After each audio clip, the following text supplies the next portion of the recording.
नमस्कार, मैं किरण त्रिपाठी वेदा क्लासेस में एक बार फिर से आपका स्वागत करती हूँ। आज मैं उपस्थित हूँ एक नए कवि के साथ, एक नई रचना के साथ। आज की हमारी जो कवित्री हैं वो मीराबाई हैं। मीराबाई के नाम से सभी लोग परिचित होंगे क्योंकि घर घर में मीरा के पद गाए जाते हैं। मीराबाई भक्तिकाल की कवित्री हैं। भक्तिकाल ने सगुण संप्रदाय से यह जो है बिलोंग करती हैं। मीराबाई का जन्म 1498 में मारवाड़ रियासत के कुड़की नामक ग्राम में हुआ था और ये बचपन से ही श्री कृष्ण की अनन्य भक्त थी। कोई संत आए थे उनके पास, कहा जाता है कि एक श्री कृष्ण भगवान की मूर्ति थी। मीराबाई के हट करने पर उस संत ने श्री कृष्ण भगवान की मूर्ति मीरा को प्रदान कर दी और मीरा तभी से श्री कृष्ण भगवान की मूर्ति के साथ दिन रात रहा करती थी। उनकी भक्ति में, उनके प्रेम में लीन रहती थी और सब लोग मजाक में कहते थे कि यही तो तुम्हारे पति हैं। तो श्री कृष्ण से मीराबाई की जो भक्ति थी वो कांत भाव की थी। श्री कृष्ण को वो पति के रूप में पूजती थी। मीराबाई की शादी हुई थी चित्तौड़ रियासत में। तो मीराबाई के पति का जब देहांत हो गया तो ससुराल में सब लोग उन्हें बहुत प्रताड़ना देने लगे। उसके उपरांत मीराबाई मेड़ता आ गई और कुछ दिनों वृंदावन में रही। उसके बाद द्वारिका चली गई। द्वारिका में ही उनका देहांत हुआ था। तो कहा तो जाता है कि मीराबाई सगुण भक्ति धारा की कवित्री थी, लेकिन निर्गुण की धाराओं को भी वो थोड़ा बहुत जरूर मानती थी। मीराबाई के जो आध्यात्मिक गुरु थे वो संत रविदास थे। संत रविदास से अक्सर वो मिलने जुलने जाया करती थी। वो भक्तों के बीच में उठना बैठना उनको अच्छा लगता था। चूँकि वो राजघराने से संबंधित थी, राजघराने के लोग ये सब पसंद नहीं करते थे कि मीराबाई आम लोगों से मिले जुले, उनके बीच में उठे बैठे।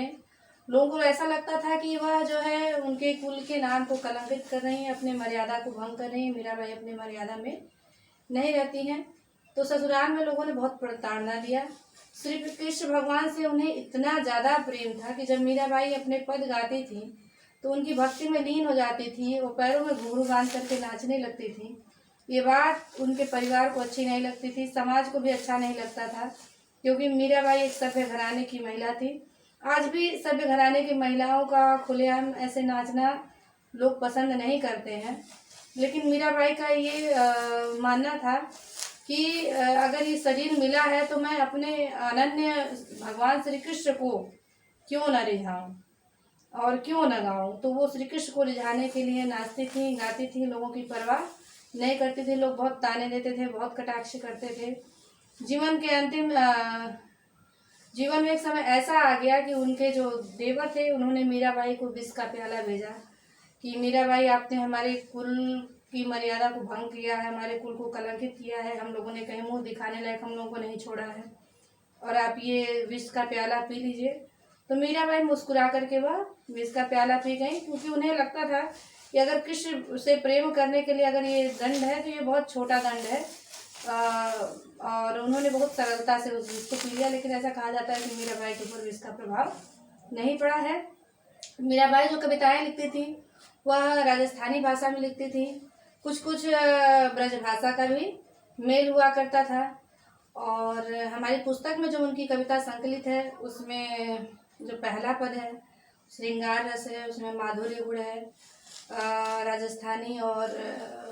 राजस्थानी भाषा और ब्रज भाषा का मिश्रण है। उसमें अलंकारों का स्वाभाविक प्रयोग हो गया है। जो दूसरा पद है उसमें भी राजस्थानी और ब्रज भाषा का मेल है, शांत रस है और सहज सरल भाषा है। मीराबाई का भाव पक्ष बहुत सशक्त है और कला पक्ष में थोड़ा हल्का माना जाता है उन्हें, क्योंकि वह ये भक्त थी, एक कवित्री नहीं थी, वह भक्त थी। और उन्होंने जो भी पद रचे भगवान की भक्ति में रचे, प्रेम में रचे, तो उसमें कला पक्ष का थोड़ा सा अभाव दिखाई देता है। लेकिन कला पक्ष का ही अभाव मीरा की कविता को और ज़्यादा सुंदर बना देता है, क्योंकि उसके भाव बहुत ज़्यादा सशक्त हो गए हैं। तो उनकी कविता की सादगी ही हमें अपनी तरफ आकर्षित करती है। और मीराबाई का जो ज़माना था पर्दा प्रथा का ज़माना था। मीराबाई ने पर्दा प्रथा का विरोध किया है, सामाजिक रूढ़ियों का विरोध किया है।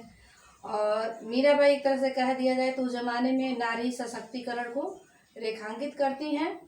तो जो पहला पद है पहले पद में मीराबाई ने अपने आप को जो है श्री कृष्ण भगवान की अनन्य सेविका के रूप में प्रस्तुत किया। श्री कृष्ण भगवान को अपना सर्वस्व माना है, उन्हें अपने पति रूप में पूजती हैं।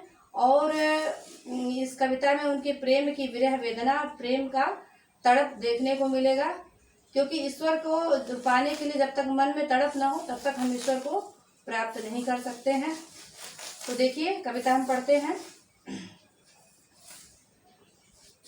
तो सबसे पहले हम शब्दार्थ बताते हैं, उसके बाद कविता का पाठ करेंगे और उसकी व्याख्या करेंगे। तो गिरधर, गिरधर को मतलब होता है पर्वत को धारण करने वाला, अर्थात श्री कृष्ण भगवान। पति का अर्थ होता है स्वामी, और कुल का अर्थ होता है खानदान। कानी का अर्थ होता है मर्यादा। धिक का मतलब होता है साथ, और बिलोई का अर्थ होता है मथी। छोई का अर्थ होता है छाछ। जगत का अर्थ होता है संसार। राजी का अर्थ होता है खुश होना। और बाकी जितने शब्द हैं वो सब सरल है, उसको आसानी से समझा जा सकता है। तो मीराबाई क्या कह रही हैं? मेरे तो गिरधर गोपाल दूसरों न कोई, जाके से मोर मुकुट मेरो पति सोई। मेरे तो गिरधर गोपाल।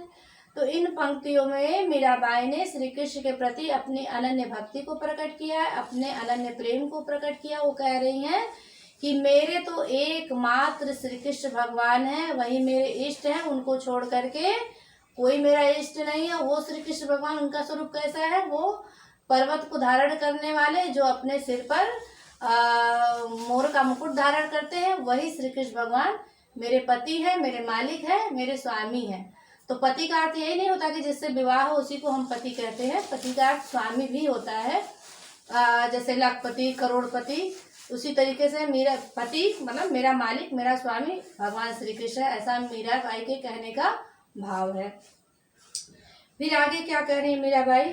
यहाँ मीराबाई ने अपनी विवशता को प्रकट किया है कि श्री कृष्ण के प्रेम में, श्री कृष्ण के भक्ति में उन्हें क्या क्या छोड़ना पड़ा, क्या क्या त्यागना पड़ा। संसार ने उन्हें कितना उल्टा सीधा कहा, फिर भी वो मीराबाई संसार की परवाह नहीं करती हैं। कह रही हैं, छोड़ दई कुल की कहानी का करी है कोई, संतन डिग बैठी बैठी लोक लाज खोई।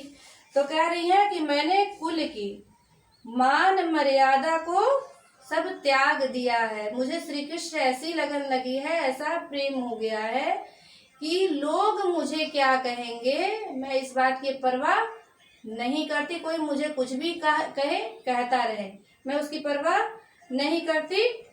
संतन ढिग बैठी बैठी लोक लाज खोई। और मैं संतों के बीच में बैठ बैठ करके मैंने अपनी मान मर्यादा को समाप्त कर दिया। क्योंकि मीराबाई जब संतों के बीच में सत्संग करने जाती थी तो लोग पसंद नहीं करते थे, क्योंकि वो राजघराने की स्त्री थी। साधारण लोग के बीच में उठना बैठना अच्छा नहीं माना जाता था।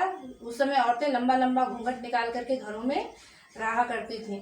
तो मीराबाई को लोग बहुत ज़्यादा उल्टा सीधा कहते थे। उस समय उन्हें बहुत बदनामी मिली थी, लेकिन श्री कृष्ण के प्रेम में वो उन्हें इन सारी चीज़ों की कोई परवाह नहीं थी। कोई उन्हें कुछ भी कहे, कहता रहे, कोई उन्हें इस बात की चिंता नहीं थी। फिर आगे क्या कह रही हैं? असुअन जल सींच सींच प्रेम बेली बोई, अब तो बेली फैल गई आनंद फल होई। तो कह रही हैं प्रेम में तड़प का होना बहुत आवश्यक है, बहुत अनिवार्य है। जब तक तड़प नहीं होगा तब तक हम उसे पाने की चेष्टा नहीं करेंगे, 100% पाने की चेष्टा नहीं करेंगे। मीराबाई का प्रेम जो है अपनी पराकाष्ठा पर पहुंच गया है। कह रही इस प्रेम रूपी बेल को मैंने अपने आंसुओं के जल से सींच सींच करके बड़ा किया। अब मेरा प्रेम परिपक्व हो गया है, अब उस पे आनंद रूपी फल की मुझे प्राप्ति होगी। तो आनंद रूपी कौन से फल की प्राप्ति होगी उन्हें? जाहिर है कि श्री कृष्ण से अब उनका मिलन होने वाला, यानी जब तक उनका प्रेम परिपक्व नहीं हुआ था तब तक श्री कृष्ण उन्हें प्राप्त नहीं हुए। अब मीराबाई को लग रहा है कि अब जो है उनका मीराबाई का प्रेम अपनी पराकाष्ठा पर पहुंच गया है। अब किरण श्री कृष्ण भगवान से मिलन रूपी आनंद के फल की प्राप्ति होगी, ऐसा मीराबाई ने कहा है। फिर आगे वो मीराबाई बता रही है कि आगे अपने प्रेम के बारे में वो विस्तार से बता रही हैं। क्या कर रही हैं? दूध की मथनिया बड़े प्रेम से बिलोई, दधी मथी घृत काढ़ लियो डारी दई छोई। तो यहाँ पे शाब्दिक अर्थ है कि मीराबाई कह रही है कि मैंने दूध को मथानी से बड़े प्रेम से मथने के बाद मैंने घी को निकाल लिया और छाछ को मैंने फेंक दिया। तो शाब्दिक अर्थ ये है, लेकिन भावार्थ कुछ अलग है, क्योंकि कविता जो है संकेतों के माध्यम से कही जाती है। तो मीराबाई ने क्या कहा है कि मैंने, दूध किसका प्रतीक है? चंचल मन का प्रतीक है। तो मीराबाई कह रही है कि पहले मेरा मन जो था चंचल दूध के समान था, मैंने उसे भक्ति से स्थिर किया था, दही में परिवर्तित किया और तप रूपी मथाने से उसको मैंने मथने के बाद उन्हें घृत की प्राप्त हुई, अर्थात कौन सा घी? भगवान श्री कृष्ण रूपी घी उन्हें प्राप्त हो गया। और बाकी आसार चीजें, यानी जो मीराबाई के लिए कोई चीजें महत्वपूर्ण नहीं, बाकी छाछ को उन्होंने उठा करके फेंक दिया, उसकी उन्हें कोई आवश्यकता, जब श्री कृष्ण रूपी घी की उन्हें प्राप्ति हो गई तो बाकी अन्य चीज की उन्हें क्या आवश्यकता है। तो भावार्थ ऐसा है इसका। आगे मीराबाई क्या कह रही है? चूंकि मीराबाई को लोग हमेशा ताने देते थे और भक्तों के बीच में आने जाने नहीं देते थे, भजन कीर्तन नहीं करने देते थे, पद नहीं गाने देते थे, तो मीराबाई को बहुत दुख होता था। तो उन्होंने क्या कहा है? भगत देख राजी हुई, जगत देख रोई, दासी मेरा लाल गिरधर तारो अब मोही। तो कह रही है, हे भगवान, हे कृष्ण, मैं जब भक्तों को देखती हूँ, जो भगवान के जब भक्तों को मैं देखती हूँ, जहाँ पे सत्संग होता है, जहाँ भगवान की चर्चा होती है, वहाँ पे मुझे प्रसन्नता मिलती है। और जब संसार के लोगों के बीच में आ जाती हूँ तो मुझे दुख होता है, क्योंकि वो लोग मुझे भगवान से विमुख करते हैं, भगवान से दूर करने का प्रयास करते हैं, इसलिए सांसारिक लोगों के बीच में मुझे अशांति मिलती है। और जहाँ पे सत्संग होता है वहाँ पे मुझे अच्छा लगता है। कह रही हैं, हे भगवान गिरधारी, हे भगवान कृष्ण, ये मीराबाई आपकी दासी है, वे संसार रूपी सागर से आकर मेरी नैया पार लगाओ, संसार रूपी सागर से मुझे तारो, ऐसा मीराबाई कह रही हैं। अब चलिए देखते हैं। तो मैंने शुरुआत में ही बताया कि कविता की भाषा जो है राजस्थानी भाषा है और इसमें ब्रज भाषा का भी मिश्रण है और माधुर्य गुण है, क्योंकि यहाँ पर मीरा ने अपने प्रेम की व्यंजना किया, व्यक्ति की है, तो यहाँ पर माधुर्य गुण है और श्रृंगार रस है। और मोर मुकुट मेरो पति सोई में अनुप्रास अलंकार है, क्योंकि म वर्णों की आवृत्ति हुई है। कुल की कान कहा करिए कोई में, यहाँ पर भी क वर्ण की कई बार आवृत्ति हुई है, इसलिए यहाँ पर भी अनुप्रास अलंकार है। बैठ बैठ में एक ही शब्द का दोहराव हो गया, यहाँ पे पुनरुक्ति प्रकाश अलंकार है। सींच सींच में भी पुनरुक्ति प्रकाश अलंकार है। प्रेम बेली बोई में रूपक अलंकार है, क्योंकि प्रेम पर बेली का आरोप कर दिया गया। आनंद फल होई में भी रूपक अलंकार है। चलिए अगला पद हम आपको बताते हैं। अगले पद में भी श्री कृष्ण के प्रति मीराबाई ने अपने अनन्य प्रेम को प्रकट किया, अपनी अनन्य भक्ति को प्रकट किया है। और मीराबाई ने ऐसा बताने का प्रयास किया है कि यद्यपि कोई पतित भी हो तो भगवान कृष्ण इतने पावन हैं कि अगर उनसे कोई भक्ति कर ले तो उनके सानिध्य में जाने से पतित भी पावन हो जाता है, यानी भगवान पतितों को पावन करने वाले हैं, ऐसा मीराबाई ने हम लोगों को बताने का प्रयास किया है। क्योंकि भगवान सबको अपनी शरण में ले लेता है, संसार के लोग उसे दुत्कार देते हैं, लेकिन ईश्वर सबको अपनी शरण में ले लेता है, चाहे वो कितना भी बड़ा पतित ही क्यों न हो। अब आगे मीराबाई क्या कह रही हैं?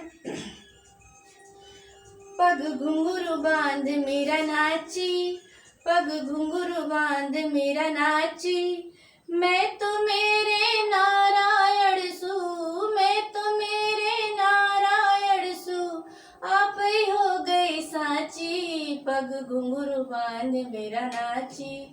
तो मीराबाई ने अपने पैरों में घुंघरू बांध लिया। क्यों घुंघरू बांध लिया है? भगवान को रिझाने के लिए। मीराबाई कह रही कि मैंने तो अपने पैरों में घुंघरू बांध लिया है और मैं नृत्य कर रही हूँ अपने प्रियतम भगवान श्री कृष्ण को रिझाने के लिए। यद्यपि पूरा संसार मुझे पतिता कहता है, कुलक्षणी कहता है, कलंकिनी कहता है, लेकिन मुझे इस बात की कोई परवाह नहीं है, क्योंकि मेरे भगवान श्री कृष्ण तो पतितों को भी पावन करने वाले हैं। तो जब मैं उनकी शरण में चली गई तो मैं तो अपने आप पावन हो गई, फिर मैं लोगों की क्यों परवाह करूं? ऐसा मीराबाई कह रही है। फिर आगे वो क्या कह रही है? लोग कहे मीरा भई बावरी, लोग कहे मीरा भई बावरी, न्यात कहे कुल नासी, बिस का प्याला राणा भेजा, बिस का प्याला राणा भेजा, पीबत मीरा हासी।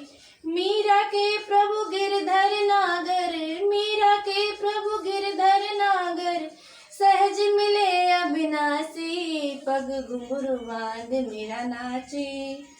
तो मीराबाई जब पैरों में घुंघरू बांध करके सार्वजनिक सभाओं में जब मीराबाई नृत्य करने लगती है तो लोग कहते हैं ये तो उल्टा है, ये तो कुलक्षणी है, इसलिए तो अपने खानदान के मुंह पर कालिक पोत दिया है।